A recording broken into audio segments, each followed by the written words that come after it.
The Holy Grail is the Holy Grail of invaluable relics, sought after as the Holy Grail of history's most prominent institutions, the same way I'm writing the Holy Grail of Holy Grail scripts. Meaningless as the title now sounds, the artifact's existence has always been dubious at best, and thoroughly impossible to prove at worst. Thanks to 12th century Arthurian superfan poetry, the Holy Chalice used by Jesus during the Last Supper, and the Holy Grail of King Arthur legend were believed to be one and the same, snowballing into the popular belief of a very real, very out there cup of Christ, ready to bestow great powers or healing upon whoever finds it. As of writing, there are over 200 and counting chalices, cups, and grails exhibited worldwide, claiming to be the Holy Grail. Just as any hunt for a relic of legendary potency, the Holy Grail will continue to be sought after. And just as any hunt that's become this iconic and symbolic, the Holy Grail will continue to be found.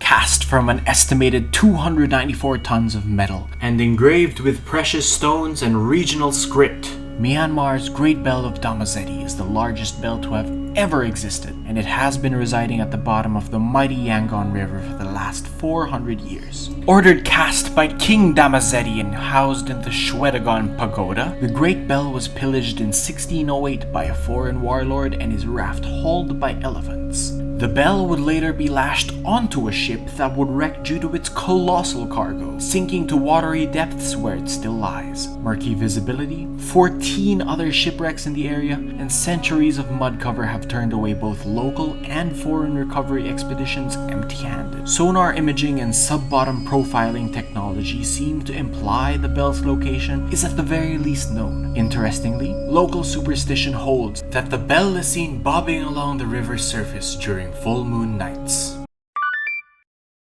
Ancient Chinese philosophy asserts the mandate of heaven. The worthy and just, destined to rule, are granted the wisdom and strength to do so by the powers of the grand cosmos. Physically representing this mandate was the Heirloom seal of the realm, an exquisite seal hewn from jade with no equal, before or since it went missing.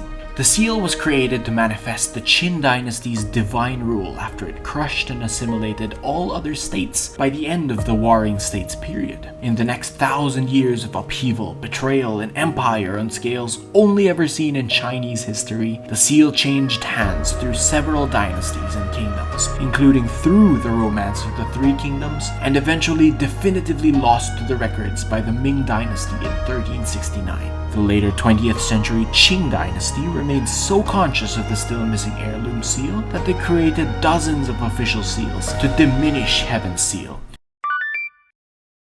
A champion of science and a visionary of humanity, Marie Curie is best known for experimenting with the elements polonium and radium, even taking home bottles of these highly radioactive substances for study. This uniquely close perspective of radiation phenomena would lead to immense scientific breakthroughs, but also sadly reflect onto her mortality. After decades of groundbreaking fieldwork applying her findings, Curie died of anemia, likely due to the nature of her work.